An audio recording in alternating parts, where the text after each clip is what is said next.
นตัวชอบตรงนี้รักยิ้มดูยังไงก็น่ารักแต่พันพริ้งเธอสวยเห็นนางสาวไทยโอ้เป็นยังไงได้เจอหนอลงในลายสัปดาห์เธอมีชื่อว่าสุชาวดีคนดังมั่งมี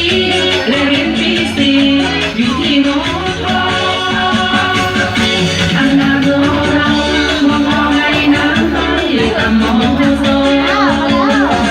คนจนสวรรค์เพียงได้เพียงลบตกบันได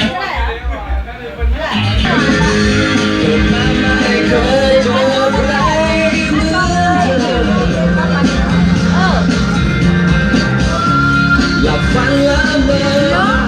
อะไรก็ห้องอาหารดังเนาะเต่าเตี้ยแล้วก็เต่าหลับตาว่านั่งดอกไม้ของว่าหันมาก่อนนะ